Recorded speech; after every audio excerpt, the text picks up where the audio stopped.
Students, तो presently मैं आपको डिस्कस करने वाला हूं आपका रे एनालिसिस, राइट। और वो भी प्रिज्म थ्योरी। मतलब एक्चुअली जो रे डायग्राम के थ्रू हम लोग थोड़ा सा जो प्रिज्म में जो थ्योरीज हैं ना उसको डिस्कस करेंगे, उसका ग्राफिकल एनालिसिस करेंगे और पर्टिकुलरली उसको रियलाइज करने को ट्राई किया जाएगा। ठीक है, जो कुछ स्टैंडर्ड रे डायग्राम होता है विथ रेस्पेक्ट में उसका कंपैरिजन भी करेंगे हम लोग। ठीक है ना। जैसे नॉर्मल में तो क्या होता है, जैसे आप लोग तो प्रिज्म का कुछ कॉन्सेप्ट्स पता ही है। जैसे कि प्रिज्म होता है ना, तो इसमें आपका मान लीजिए कि ये एंगल ऑफ प्रिज्म हो गया, ये एंगल बी हो गया, एंगल सी हो गया, ये आप बताओ नॉर्मल हो गया। ठीक है ना। और ये लाइट जाता है आपका, फिर ये कुछ रिफ्रैक्ट करता है, फिर ये सेकेंड नॉर्मल हो गया, फिर ऐसा। तो ये आई हो गया, ये R1 हो गया, ये बोले तो R2 हो गया। ठीक है। और ये आपका क्या बोलते हैं, इसको एंगल ऑफ इमरजेंस बोलते हैं। ठीक है ना। और भी कुछ एनालिसिस कर लेते हैं इसमें। जैसे कि मान लो कि अगर ये प्रिज्म नहीं होता, ये फेस नहीं होता, तो लाइट कैसे ऐसे जाता, तो इसका ये तो रियल रेज ऐसे जा रहा है, तो ये क्या कहलाएगा, एक्चुअली ये कहलाएगा Δ1। ठीक है। तो ये first time angle of deviation हो रहा है। ठीक है ना।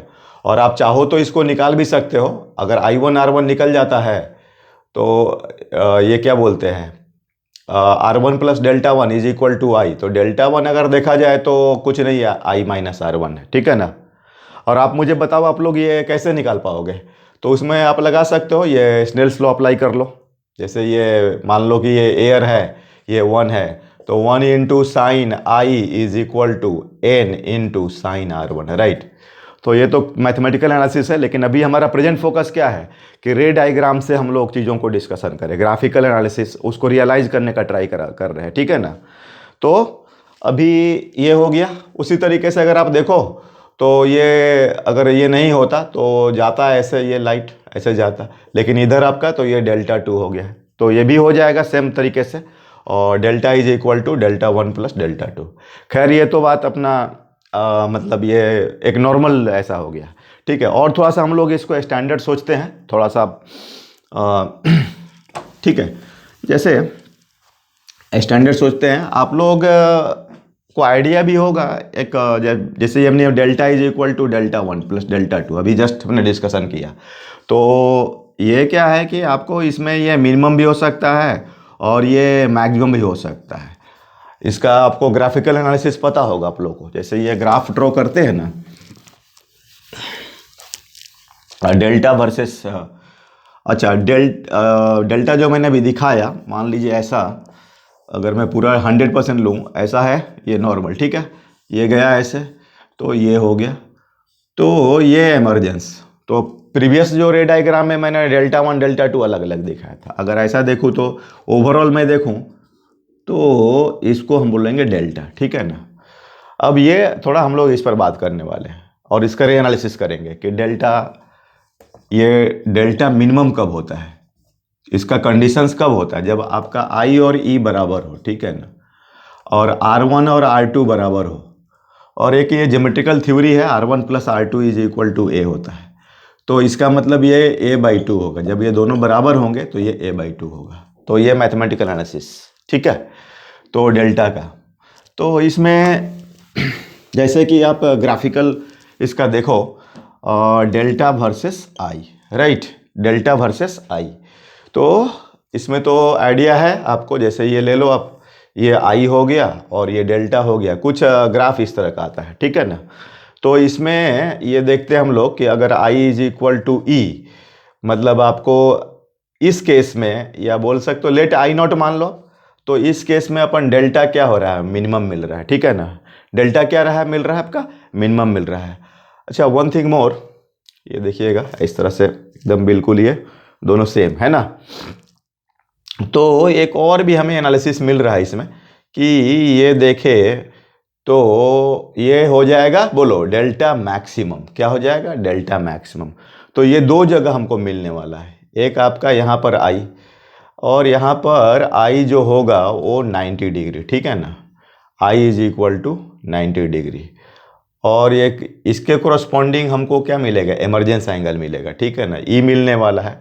और ये जो ओ इमरजेंस एंगल अगर हम रख देंगे तो आपको डेल्टा मैक्सिमम दो जगह, ठीक है ना, एक डेल्टा मिनिमम भी एक ही जगह मिल रहा है। ठीक है ना। तो ये सब थोड़ा सा देखते हैं कि वो रे एनालिसिस में कैसे हो रहा है। और भी नॉर्मल मैं स्टडी करूं तो हर डेल्टा के लिए हमको 2 एंगल, तो कुछ नहीं, वो रे का रिवर्सिबिलिटी शो करता है, इधर से आपका एक एंगल मिलता है और फिर इधर से जाए तो इधर एंगल मिलता है, तो वो शो करता है, ठीक है ना। तो देखते हैं इसको रे डायग्राम से। तो देखिए, आपको मेन बात मैं कर रहा हूँ ये मैक्सिमम डेविएशन का। मिनिमम डेविएशन तो चलो इसका पहले मैं एनालिसिस कर लेता हूँ कि भाई ऐसा है, ये प्रिज्म है, ये नॉर्मल है, ये आपका इस तरह से, तो ये हो गया। तो ध्यान देना है, ये स्टैंडर्ड हो गया एकदम बिल्कुल, मतलब इसमें डेल्टा क्या हो गया, आपका डेल्टा मिनिमम हो गया, ठीक है ना। और इसमें जो ये एंगल और ये एंगल क्या होने वाला है, सेम, राइट, ये एंगल सेम होने वाला है, यहाँ पर आप देख रहे हैं। और ये जो देखा जाए तो दिस इज क्या हो गया आप लोग को, डेल्टा मिनिमम, डेल्टा मिनिमम। और इस केस में आई और ई, यहाँ पर I is equal to E, ये इसको मैंने मान लिया I naught, I is equal to E is equal to I naught, ठीक है। क्यों दोनों बराबर है तो इधर से फेंको इधर से फेंको, आपका सेम, ठीक है। अब इसमें ध्यान देना है, देखिए आप अगर आप मान लो ये आई इज इक्वल टू 90 लेते हो तो आपको यहाँ पर डेल्टा क्या मिलने वाला है, मैक्सिमम मिलने वाला है, ठीक है।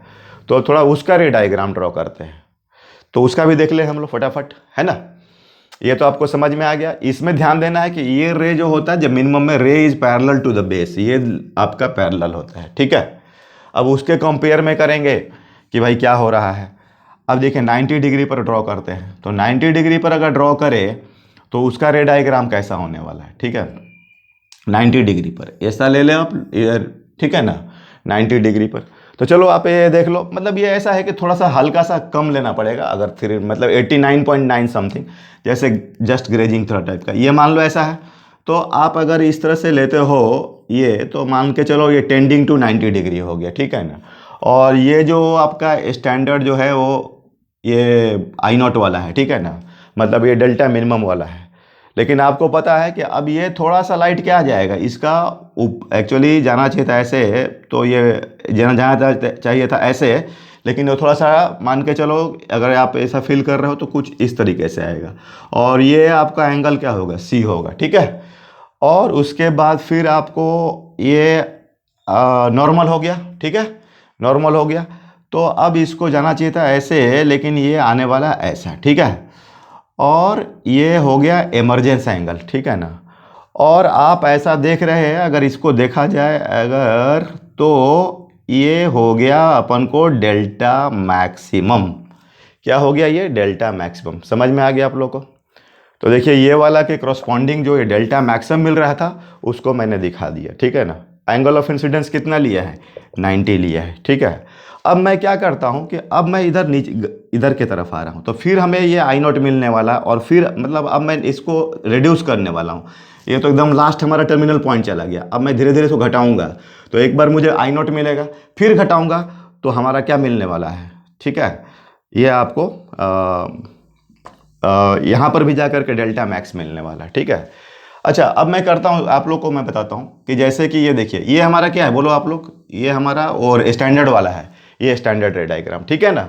आपको दिख रहा है ये पैरेलल, तो ये स्टैंडर्ड से भी ऊपर जा रहा है, ठीक है। तो यही मेन समझाना था मुझे कि अगर मैं दोनों को बराबर लेता हूँ, इसका क्या बोलते हैं, आई और ई दोनों बराबर लेता हूँ, तो रे कैसे पास करेगा, बिल्कुल एकदम पैरेलल टू बेस। लेकिन अगर मैं आई का वैल्यू एकदम 90 डिग्री लूँगा या 90 डिग्री टेंडिंग लूँगा, तो अपना क्या होगा कि वो पैरेलल से ऊपर उठ करके जाएगा, ठीक है। अच्छा, अब मैं इसको जैसे आपको ऐसा करता हूँ, थोड़ा इसका मैं उल्टा इधर से देखता हूँ कि क्या होने वाला है, मतलब ये इसको इस तरीके से।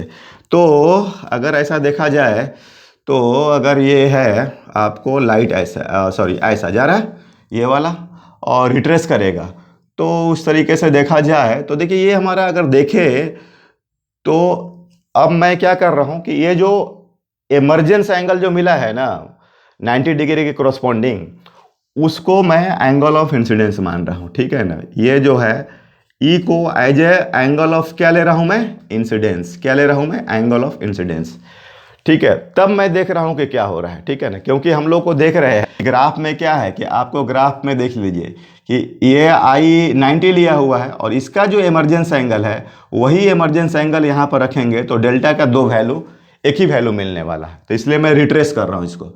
अभी देखिए ऐसे जा रहा था तो इसमें से ले रहा हूँ। अब ये जो है आपको कुछ इस तरीके से आ रहा है, ठीक है, और फिर फाइनली आपको कुछ इस तरीके से आ रहा है, ठीक है ना। ये अपन देखा जाए तो सी होने वाला है ना। तो देखिए ये आपका ये देखा जाए तो ये क्या है बताइए, व्हाट इज दिस, ये हो गया स्टैंडर्ड, ठीक है ना। अगर ये दोनों हम बराबर लेते तो क्या होता है, ये लाइट यहाँ से पास करता है ना, ये लाइट यहाँ से पास करता है। तो अब बताइए कि दूसरा केस में अगर हम लेते हैं तो लाइट जो है स्टैंडर्ड एंगल से कहाँ जा रही है, स्टैंडर्ड लाइन से कहाँ जा रहा है, नीचे जा रहा है। आप चाहे तो इसको आप इधर से भी समझ सकते हो, ऐसा देखिए इसी डायग्राम को कि मैं एक सर्टेन वैल्यू ले रहा हूँ। देखिए ये हो गया हमारा कितना, बोलो, ये हो गया ई, ठीक है ना। ये जो ये वाला ई मिला था, अगर उससे मैं लाइट फेंकता हूँ इस पर, ये हमारा स्टैंडर्ड है। देखिए आप ये स्टैंडर्ड से कहाँ जा रहा है, नीचे जा रहा है। तो लाइट कैसे इधर जाएगा और फिर आपको ये एग्रेज कर जाएगा, ठीक है। और इस केस में जो हमें मिलना वाला है ये हमारा कहलाएगा डेल्टा मैक्स। तो देखिए ये स्टैंडर्ड है। तो आप बताओ पहला ये वाला केस देख रहे हो आप, आपने जब एंगल 90 डिग्री ले रहे हो तो आपका जो ये तो पहले स्टैंडर्ड वाला बोलो, तो स्टैंडर्ड में कितना होता है, I is equal to E is equal to I naught, I is equal to E is equal to I naught. और जब आप 90 डिग्री ले रहे हो तो लाइट कहाँ से पास कर रहा है, उस स्टैंडर्ड लाइन से ऊपर से पास कर रहा है। और जब आप यहाँ पर इसके कोरस्पॉन्डिंग इमरजेंस एंगल को इंसिडेंस एंगल के रूप में ले रहे हो तो आपका जो ये स्टैंडर्ड से कहाँ जा रहा है, नीचे जा रहा है। लेकिन डेल्टा मैक्स का वैल्यू क्या होगा, यहाँ पर भी डेल्टा मैक्स मिलेगा और अगर यहाँ भी देखें तो डेल्टा मैक्स मिलेगा। तो आई सपोज कि आपको ये इसकी फीलिंग आ रही है, और भी थोड़ा इसको मैं फील करता हूँ। आप ऐसा देखिए, ठीक है, ये जो आपका ग्राफ देख रहे हैं ऐसा, जैसे कि ग्राफ में क्या था, आपका ग्राफ यही था ना भाई, कुछ इस तरह से था। तो ये I is equal to E is equal to I naught, मैं मानता हूँ इसको लेट डेल्टा मिनिमम हो गया, और अगर मैं देखूँ तो ये डेल्टा मैक्सिमम हो गया। और बोलो बच्चों ये कितना हुआ, I is equal to 90 degree, tends to 90 degree, और इसका इमरजेंस एंगल अगर ई है तो यहाँ पर आई का वैल्यू अगर मैं ई लेता हूँ इसको, तो यहाँ भी वही डेल्टा मैक्स मिलने वाला है, ठीक है। तो आप देखिए अगर मान लीजिए कि जैसे कि अगर ये आप लेते हो, ये 90 डिग्री वाला आप लेते हो आप, और फिर धीरे धीरे इसको घटाओ, घटाते घटाते आप यहाँ पर पहुँचो, ठीक है ना, ऐसे यहाँ से आप सोचना चालू करो, ठीक है। तो चलो ये आप ले लो, आप ये इसमें रिट्रेस कर रहे हो, ये कितना ले रहे हो बोलो, 90 डिग्री रिट्रेस करो। ये तुम्हारा बोलो क्या है, स्टैंडर्ड है। इसके लिए हमने एंगल ऑफ इंसिडेंस कितना माना, आई नॉट माना है, और अभी 90 ले रहे हैं। तो मैंने अभी बताया कि आपको ये जो है सी होगा, ठीक है ना, क्योंकि 90 है, क्रिटिकल एंगल के कोरस्पॉन्डिंग होता है 90 पे। और ये जो है आपको इस तरीके से, तो ये हमारा क्या हो रहा है, डेल्टा मैक्स, ठीक है, डेल्टा मैक्स। अब बताओ, अब मैं धीरे धीरे इसको क्या करने वाला, अभी रे को ऐसे, अब मैं रे को ऐसे ले जाऊंगा, ऐसे ले जाऊंगा। अब ये मैं रे को क्या कर रहा हूँ, तो अब मैं वैल्यू को घटा रहा हूँ। तो अब बताओ कि जैसे मैं इसको घटाऊंगा, इस तरह से घटाऊंगा, तो ये जो है आपको घटाते घटाते हमारा आई का वैल्यू क्या आ जाएगा, बोलो, आई नॉट आ जाएगा। तो जब मैं इधर घटाने लगूंगा तो हमारा रे डायग्राम फिर स्टैंडर्ड हो जाएगा, एंड ये कितना हो जाएगा, उस केस में आपका ये जो एंगल ऑफ इंसिडेंस इसके लिए आई नॉट हो जाएगा, ठीक है, ओके। और मैं एक फिर उससे भी अगर मतलब आई नॉट से भी अगर घटाने लगूंगा तो अब हमारा जो लाइट है वो नीचे की तरफ आने लगेगा, ठीक है। तो ये जो इसके कोरस्पॉन्डिंग एंगल, इमरजेंस एंगल हमको मिला था, एक्चुअली वो क्या है, वो आई नॉट से छोटा होगा। देख लीजिए आप, इधर से देखा जाए तो ये तो यहाँ तक तो आपका आई नॉट है, तो वो आई नॉट से छोटा होगा। तो जब वो यहाँ से घटाते घटाते, देखिए पहले हमारा लाइट ये वाला से पास किया, जब 90 डिग्री लिया तो यहाँ पर जब आई का वैल्यू 90 डिग्री लिया तो ये हुआ। फिर मैंने घटाना चालू किया, घटाते घटाते तो मैंने फिर स्टैंडर्ड में आ गया, ठीक है। और अगर मैं उससे भी घटा दूं, मतलब कि ये अगर मैं ई ले लूं, ठीक है, और ई का value less than i naught ले लूं, दिख रहा है ये लेस देन आई नॉट है, ठीक है ना, शुरुआती दौर का है। तो फिर ये लाइट ये स्टैंडर्ड से नहीं हो करके आपको गुजरेगा नीचे की तरफ, ठीक है। और फिर आपका ये नॉर्मल और इस तरीके से इधर चला गया, और ये क्या हो गया, डेल्टा मैक्स। तो आई होप जो मैं चाह रहा हूँ, जो मेरा इंटेंशन है, आप लोग समझ गए होंगे। और ये काफ़ी हेल्पफुल होता है, मतलब आपको एक मतलब प्रैक्टिकल अप्रोच अप्लाई होता है। और बाकी तो इसमें मैथमेटिक्स है आपका, और ओवरऑल जो सबसे जो फंडामेंटल फार्मूला स्नेल्स लॉ है, राइट। तो आई होप कि आप इससे जो रियलिस्टिक जो पिक्चर डेवलप हो रहा है वो स्टूडेंट्स के लिए काफ़ी हेल्पफुल होना चाहिए।